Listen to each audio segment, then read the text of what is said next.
Morning! We're back. You know, nag-view ako doon sa mga nakapost way back about 3 years ago. And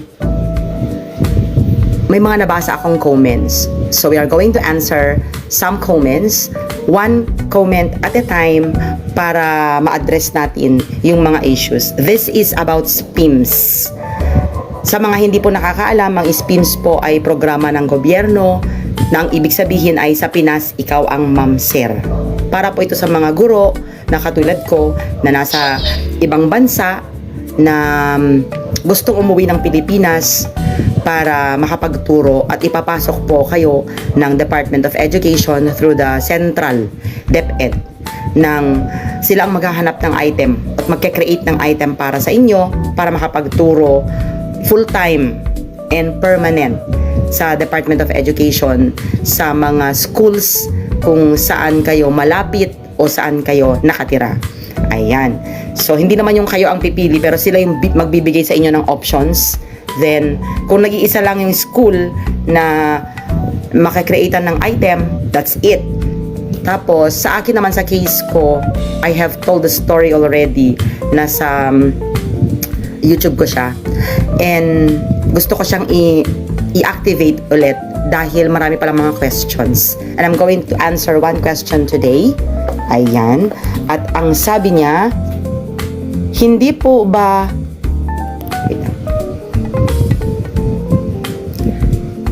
Hello po, ma'am. Tanong ko lang po, totoo po bang aabot po ng 3 months at saka pa lang magsesweldo? Ayan. So, merong fear si ma'am dahil nasa abroad siya, no? Siyempre, mahirap naman kung after 3 months ka pa sa sahod. The answer po is no. Hindi po yun totoo. In fact, when I was hired sa SPIMS, sa DepEd through SPIMS, nag-start ako ng September 5. Yun po yung aking appointment. At pinapasok ako ng September 3 just to introduce myself to the principal. And syempre, hawak-hawak ko yung endorsement letter and the appointments and all that. And then, nilakad ko yun sa division office namin. Then, September po, ng katapusan, may sahod na po. So, hindi po totoo yung sinabi ni ma'am na yung query ni ma'am na after 3 months paaabot bago sa sahod. I think para po yun sa mga volunteers, LGU volunteers na mga teachers dito po sa local yun. Hindi po sila hired through SPIMS. Kasi may mga volunteers po tayo dahil nung ako po ay nakirangking sa public school bago po ako nag-abroad, may kasama po akong volunteer at totoo po yun dahil volunteer po siya sa LGU. LGU po ang magpapasweldo sa kanya at hindi po yun sweldo, allowance po ang tawag doon.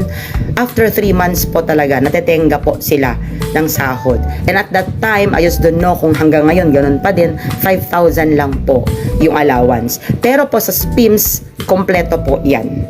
Yan, buong buo. Kung ano po yung SG salary grade 11 ng entry level ng teacher 1, yun po yung sahod ng SPIMS na teacher 1. Kasi ang entry level po natin bilang SPIMS beneficiary ay salary grade 11 or katumbas ng teacher 1 sa DepEd. So, as of now, ang salary grade 11 po is nasa 30,000 something.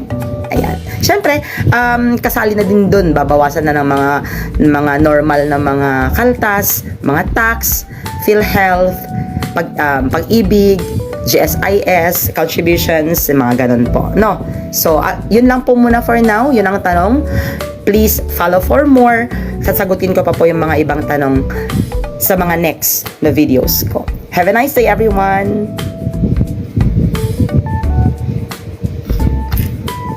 Bye!